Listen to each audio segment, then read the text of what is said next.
नमस्कार। यो भिडियो चाहिँ निर्वाचन पर्यवेक्षण गर्ने संस्था र पर्यवेक्षकहरूको लागि बनाइएको हुनाले यहाँहरूले ध्यान दिएर यसलाई हेर्नुहोला र यहाँहरूले आफ्नो रेकर्डको लागि सेभ पनि गर्नुभयो भने सहज हुन्छ। केही दिन अगाडि निर्वाचन आयोगले कसले चाहिँ नि मतदानको दिन पास लिन नपर्ने अथवा अनुमति नलिकन पनि सवारी साधन चाहिँ प्रयोग गर्न पाउने भन्ने सूचना जारी गरेको छ। मिति 2082 11-16 गतेको सूचना हेर्नुभयो भने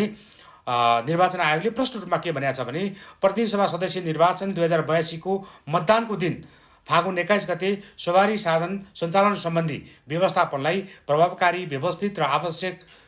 सेवा मैत्री बनाउन सवारी साधनको अनुमति सम्बन्धी कार्यविधि 2082 को दफा 5 को खण्ड त, दफा 9 र दफा 11 समेतका आधारमा आयोगबाट नेपाल सरकारलाई देय बमोजिमका सम्बन्धित प्रयोगकर्ताले मात्र प्रयोग गर्ने र असम्बन्धित यात्रु नबोक्ने सवारी साधनलाई पास आवश्यक नपर्ने व्यवस्था मिलाउन सिफारिस गरिएको बेहोरा सम्बन्धित सबैमा जानकारी गराइन्छ भनेर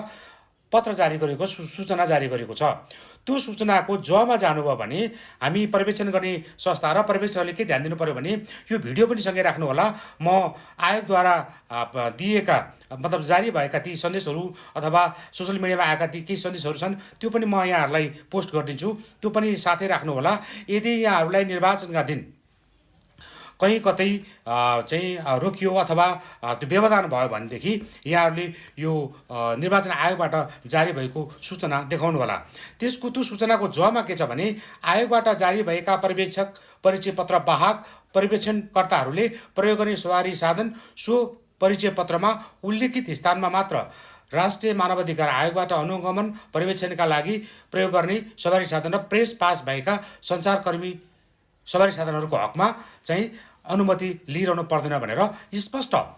सूचना जारी गरेको हुनाले हामी पर्यवेक्षण गर्ने सङ्घ संस्था तथा पर्यवेक्षकहरूले सवारी साधनको अनुमतिको पास लिइरहनु पर्दैन। तर ध्यान दिनुपर्ने कुरा के हो भने हामीले यसरी पास लिइसकेपछि हाम्रो सवारी साधनमा कुनै पनि व्यक्ति भनेको निर्वाचन आयोगबाट पर्यवेक्षण गर्नको लागि अनुमति प्राप्त नभएका व्यक्तिहरूलाई ओसार प्रसार गर्न पाइने छैन भने अर्को यहाँले चाहिँ विचार गर्नुपर्ने कुरा के हो भने जुन ठाउँमा यहाँलाई तोकिएको छ पर्यवेक्षण गर्न निर्वाचन आयोगले तोकिदिएको छ त्यो क्षेत्रमा मात्रै यहाँहरूले आफ्नो सवारी साधन प्रयोग गर्न सक्नुहुनेछ। त्यस भएको हुनाले यहाँहरूले कन्फ्युजन नभइकन निर्धक्कसँग चाहिँ आफ्नो सवारी साधन लिएर जान सक्नुहुन्छ। तर त्यस बेला के प्रश्न हुनु जरुरी छ भने तपाईँको आइडी कार्ड चाहिँ क्लियर हुनुपर्छ र तपाईँसँग ब्लू बुक र लाइसेन्स अनिवार्य तपाईँले साथमा राख्नु होला।